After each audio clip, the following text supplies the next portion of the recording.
Okay, this video is about awakening symptoms. What are the symptoms of awakening? There actually are many, and they can be as varied as you are, so that can make it a bit tricky. But it's also part of the paradigm shift, is learning to call body symptoms something else. So you can have, like some of my first ones were my nervous system felt like it was on fire. So your nerves feeling painful can be one. And that is because the new energy coming in, the life force, the kundalini, is electric, is magnetic, is electromagnetic. So your nervous system needs to grow more of the mylar sheath around the nerves to protect it. And so the initial shocks of kundalini can trigger your being to fortify the nervous system. And that's fortifying it for even more life force coming in.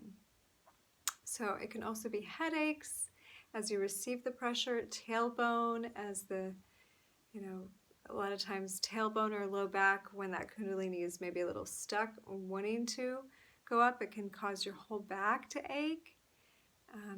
It can make you feel like a little dizzy or nauseous or like woozy. You could feel like extra sleepy because you're trying to process and integrate it. It can make you feel weepy because it's cleansing out old emotional stuff. It can bring up old aches and pains from before in your life. Those are being purified. It can show up like symptoms where you go to the doctor and try to have all the tests run and nothing is showing up. You can probably be mostly sure that it's awakening symptoms because it's showing up on a different dimension of you. It's actually you're becoming aware of a different dimension of yourself. For a long while on my awakening journey, I was just becoming more and more sensitized to like different organs or parts of my body that I hadn't really thought of. So that can make you at first seem like, is something wrong? Why am I feeling like my stomach? Oh, is it uncomfort? And we almost make it into a stomach ache when it could just be like awareness of stomach. So there's a lot of things that can show up that are part of this activation, this life force coming in, dumping out. Depression can be part of it, other emotional swings. Again, the symptoms can also manifest in your world where it seems like things are falling apart. That's also you getting a broader vision. But you could have congestion. You're moving like old thought patterns, old toxins out. Coughing or throat stuff could be like, again, clearing out the throat center.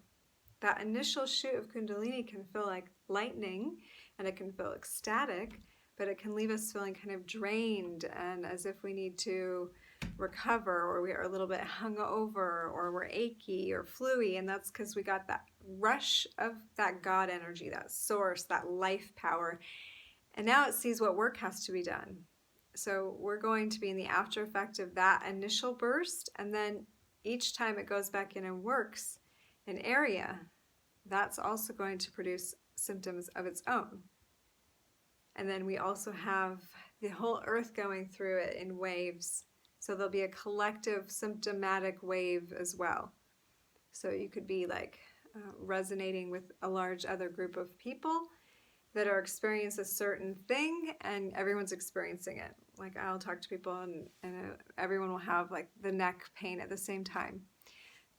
Or gosh, I've been feeling like really shortness of breath, and then everyone's saying that. And that again can be like taking in this much life. Like I haven't yet learned to expand my capacity to take in this much life.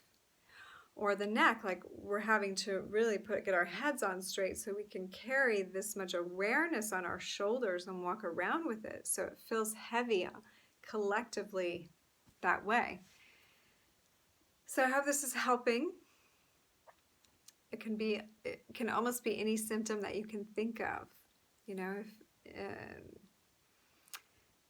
It's just the way that it's going to manifest for you, because Kundalini can go in and begin to work on ancestral issues too. And when that's worked out, that issue may then shift because that is complete. So becoming aware and giving the option that this could also be an awakening symptom, even for anything that looks like a popular virus of the day. You can also say those same symptoms are Kundalini symptoms. Which one are you going to put your attention awareness on, and what story are you going to invest in? So it's giving you the option to rewrite stories with the Ascension symptoms, and that's part of it. Are you going to take the old road and, cross-reference it with all of this MD stuff, or are you going to look at it from a higher perspective? That doesn't mean that there's no physical stuff that goes on with anybody. If something's held in the body long enough, it will manifest as a physical dis-ease, and that will have to also be dealt with if the body has gone that far. So this is not to negate any regular 3D diagnosis, but this is an awareness that symptoms can also be saying, like with a serious condition, your body could be saying, in order for us to go to the next level and to ascend or complete this awakening journey with our full life force energy, we're going to have to deal with this really thick ball of unprocessed emotions. That's what a lot of that is, trapped emotions, anger, so forth, balls of that from even past lives or ancestors that will manifest as a dis-ease in the body. And so, of course, that will have to be dealt with acutely, while also being able to let yourself know there's a lot of awakening symptoms going on. So, knowing that, you can breathe through the spinal channel, around the tube torus and the top of the head. Allow Mama Gaia, Earth, to receive anything from the spine that is not needed in your body, not working, too much, frazzled out, overdrawn.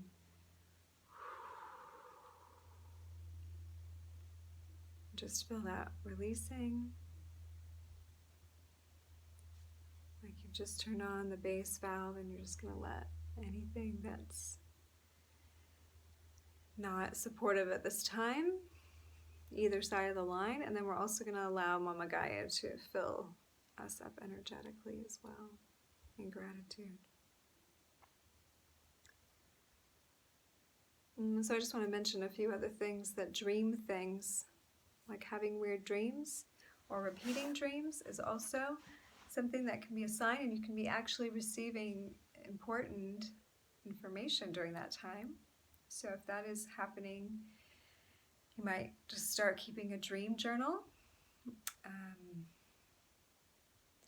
Also, difficulty falling asleep at regular hours. Ascension symptoms can look like you're not tired at all, or you're up till 3 a.m. every night, or your attention's jumping here and there. Some may call it ADD, but I don't think it's a deficit disorder. I think it is a life force notch turned up situation, and that's causing one to need to practice focusing many times again and again and again, and then releasing focus and focusing and releasing focus. That's a quality of a more ascended person, if you want to say it that way, on the awakening. And to people not living in that dimensional sphere, it can seem very erratic and like there's something wrong there. So that's my 2 cents on that. But yeah, sleep patterns might not be regular by,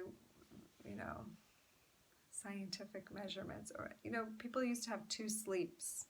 Go to sleep like kind of early in the evening and sleep for 3-4 hours, then wake up and have like a whole night kind of life till like 3 or 4 in the morning, and then sleep again till 9 or something, so following your own body's rhythms and sleep patterns is a really important part of evolving as a human, and like honoring those swings and cycles, that it's not always going to be the same cycle for you. You're not always going to want to eat all the same things or eat what is the recommended healthy food of the day, okay? Because those things are often changing too. And so if you've been strictly adhering to any sort of diet, as conscious or unconscious as you think that may have been, your awakening process may require you to let go of some of those labels and stretch beyond that, because it is a conscious awakening. It's a needing to continue to liberate the constructs of the mind. The awakening is you are surrendering more and more into the greatest knowing of the I am presence, the one life, the one love. Like you're surrendering more and more into knowing yourself as one with that. And as many human constructs as you want to put in place to give to that ultimate identity, which is identity-less, the more time it may take. So food can vary. There's been a time that I finally said, I'm an opportunist eater, or I'm a flexitarian, because my journey is going to reflect the part of the cycle that I'm in. And it's always this life-death life cycle all the time. You can have a really strong life cycle for a while, and then it will go into a death cycle for a bit, and really strong and really strong. And so if you can honor that throughout in many versions, then it doesn't polarize so hard one to the other. Does that make sense? Like rather than going from lifetime to lifetime, polarizing hard toward life and away from death, the awakening process embraces many little deaths. So it's great to have routines. It's great to have goals and, New Year's resolutions or whatever, or hold yourself to high standards of eating. But if you have to even throw yourself off of it into like the worst thing to eat ever once a month or once a year, or when it needs to come up in your cycle, that you honor that, because that's part of the journey too. Like we're all things. Okay. Anything else? Across the board, awakening will affect every area of your life, your perception of your health, your relationships, your financial situation, what home is. So it will cause you to reevaluate everything, because you're getting a new vantage point in every vital center. So your vision is going to change. So like I said earlier in the video, you can pretty much attribute almost anything to this. Sight, vision stuff going kind of blurry for a bit as you're incorporating more dimensions. Other taste sort of changes. You start to dislike or like sounds, or feel like you're invisible for a while as you're dimensionally shifting. It might seem like you're invisible and people can't even see you, or they can't hear you. This can indicate sort of like a phasing out or slightly shifting away from the dominant dimension, which sometimes we do as we're also receiving teachings on other planes, interestingly enough. And this is another reason why ashrams and so forth were created, is for a safe place for that to happen. Of course, in the West now, all of life is this, so we're having to do this awakening journey in public, kind of, and it can include breakdowns too, like deep emotions, where you feel like you're dying or on the floor, on the pit, like losing it all, nothing is left. Like that's also a symptom of awakening. That's a dark night of the soul feeling, and that's part of the ascension journey, that you take a massive descension because you're preparing to have a much higher ceiling for receiving life. So you have to create a void, you have to create a vacuum, you have to go deep. And that can be uncomfortable for people, but it is part of the journey, and it doesn't only happen once in your life. Like probably the worst time is the first time ever, but then it becomes familiar, and you know how to manage it, and you know what's coming. And like I've learned, when I hit a low, a dark night, that I just throw myself into it. I'm just like ready to go and just hit the ground crying and like, let's get through this thing. Like I'm ready to let go whatever I need to go to the next level. And that is part of the deal is mentally, psychologically, the stories we tell ourselves, we have to be willing to evolve them. So a flexible mind is one that can keep growing. So I'm going to wrap this video up and ask you to think about any symptoms you've been experiencing. Maybe write a list. And if there's some that I've mentioned, you're like, that's me too. Write them down, make a little note to yourself what this could be about. What does it feel like it's saying? If you could look at the body as language, like look at its function. So if I say, oh, right now my spine on the right side, the nerve feels tight. And it goes all the way down to my stomach and hip. I can feel that. Now, some people are more attuned to what their body is, but usually you can kind of identify the physical part of the body. So if I say, what is that about? Well, first I'd say, well, what side of the body is it on? So for me, it's the right side. So it's about my masculine nature or my externalized nature.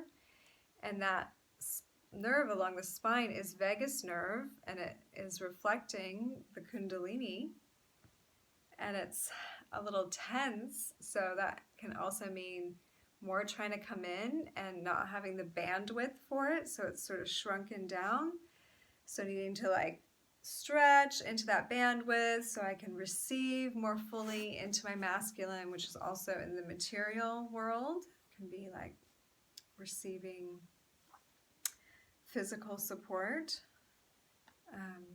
especially because it's in my back, so back is support, and touching into my stomach, ability to digest, and then just kind of write a little story about what this is about for you, like how this is your awakening.